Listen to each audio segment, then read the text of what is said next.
Hi guys, எல்லாரும் எப்படி இருக்கீங்க? நான் இன்னைக்கு பார்த்தீங்கன்னா கடையில் செய்கிற அதே டேஸ்ட்டில் ஒரு சூப்பரான ஃப்ரைட் ரைஸ் செஞ்சுருந்தேன் கைஸ். அதுக்கு நான் ஃபஸ்ட்டே வந்து சிக்கன் வந்து ஃப்ரை பண்ணி வச்சுட்டேன். அந்த வீடியோ முன்னாடியே போட்டிருந்தேன், வேணும்னா போய் பார்த்துக்கோங்க. ஸ்டவ் ஆன் பண்ணி ஒரு பெரிய பேன் வச்சுக்கோங்க, அப்போ தான் சோறு போட்டு நல்லா மிக்ஸ் பண்ண முடியும். அந்த பேனில் வந்து ஆல்ரெடி நீங்கள் ஃப்ரை பண்ணி ஆயில் வச்சுருந்தீங்களா, அந்த ஆயிலை ஊற்றிட்டு வெஜிடபிள் போட்டுக்கோங்க. போட்டது கேபேஜு, ஆனியனு, கேரட் இது 3 தான் போட்டிருந்தேன். அது லைட்டாக ஒரு 5 மினிட்ஸ் மட்டும் வறுத்துக்கோங்க.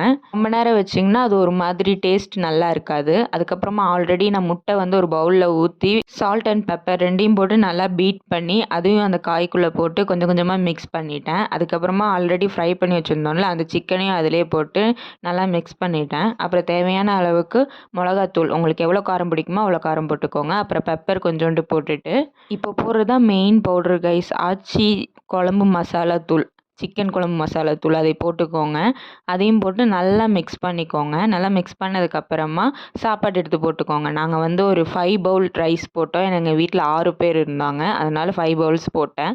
2 டீஸ்பூன் சோயா சாஸ் ஊற்றிட்டேன். அதுக்கப்புறம் 3 டேபிள் ஸ்பூன் டொமேட்டோ கெச்சப்பும் போட்டுட்டு நல்லா மிக்ஸ் பண்ணிட்டேன். நல்லா சூப்பராக மிக்ஸ் பண்ணுங்கள், இல்லைனா வந்து நல்லா இருக்காது. சோயா சாஸு டொமேட்டோ கெச்சப்லாம் கடிக்கும்.